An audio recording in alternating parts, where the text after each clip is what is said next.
Good morning. I'm going to be talking about maintenance on carving bars today. I've got a few examples of some carving bars, one brand new, one very well used and very damaged on the tip, damaged to the point of no return. So let's just have a look at the tip on this. If we can come in close, this is a brand new bar. You can see by the shine that the rails are perfectly flat there, perfectly parallel, machined from the factory. So you've got an absolute perfect finish there. So obviously every carving bar starts out like this, but with lots of wear and tear and damage, you can get things like this. So this here is an example of the edge of the bar cracking out. That's caused by the chain sort of clacking against the end of the bar. So that can actually be caused by the chain being too slack. Now with a carving bar, your chain needs to be very slightly slack because it's a solid nose and you've got a lot of pressure on that tip. There's another bit of damage here. You can see just here where there's a chip come out on the edge there. And if you have a look at this, I'm going to show this against a piece of white paper here. If you can see the tip here, those rails are no longer flat. Those guide rails are actually sloped inwards.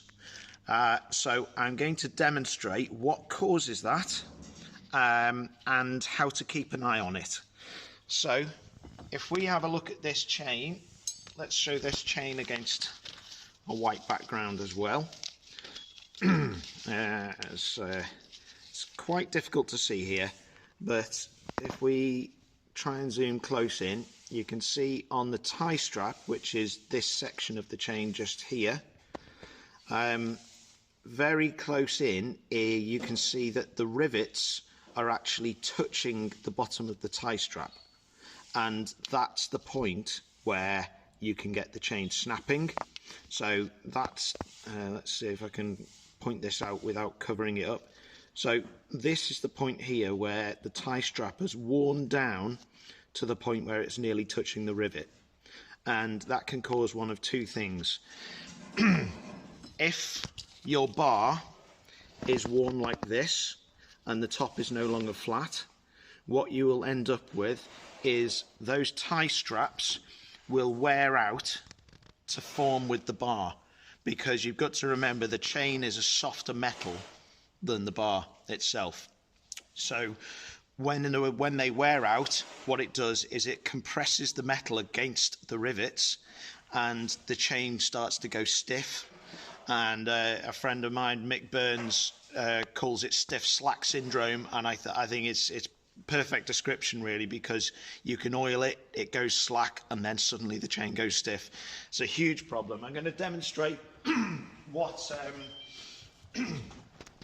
it looks like from a side profile point of view. So the tip of the bar, you end up with this wear pattern here, which in turn wears the chain out, which in turn down here, where the chain wears out, it'll compress against the underside of each rivet and actually cause that to have limited movement and cause it to go stiff. So your chain should be sitting in the bar. The tip of the bar rails should be completely flat like this, and this way the wear on the underside of the chain is even. So the way to keep an eye on this is you need to keep an eye on this. So keep an eye on your bar, check it every single time you use the saw. Every time you clean the saw, it's well worth, pardon me, got a bit of a frog in my throat there. It's well worth getting something like this. Get a diamond file, because nothing else will touch the hardened steel tip of a carving bar, and actually just file those flat again, because with time you will find it rails up like this, but you can, if you keep an eye on it, you'll lengthen the life of your bar considerably. And if we come back over here, we've got an example here of this is a carving bar this is made by Canon, this one, and you can see the difference in colour on the steel at the end of the tip. That's actually, it's a material, I think it's known as stellite. It's a very, very hard steel. It's a different type of steel than the steel that the bar is made from. All carving bars have this. It's a bit more difficult to see on this one because it's been polished up by the manufacturer. This is a Tamura bar, and you can see there is a difference in the colour of the steel. And this hardened steel is very, very tough to actually work. But a diamond file like this, these are available from chainsawbars.co.uk, and you can just whittle it out like that. You need to make sure that it's parallel and flat, so it can help if you put it in a vise, and you will be able to maintain the tip of your bar so that it stays flat and keeps that wear on the chain even.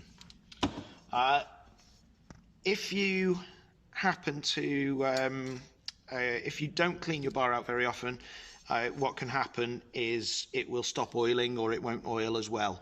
And the oil is the key thing to cooling the bar down, and the key thing to making sure that your bar stays as good as possible for as long as possible. And it will stop things like this. You might be able to see here that the end of this bar has just started to pop out, and I think that's been due to a little bit of rough treatment on the bar, which was quite possibly me. And that can happen with a new bar, so you have to be very careful. You shouldn't really be using carving bars for anything other than the detail work in a carving. Don't be tempted to use them too much to do many of the cuts.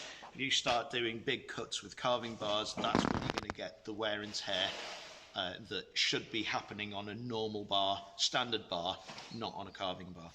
So there you go. So there's my little video on carving bars. Hope I haven't blagged your head too much, but I'm going to be doing a series of small videos on maintenance, particularly in relation to chainsaw carving.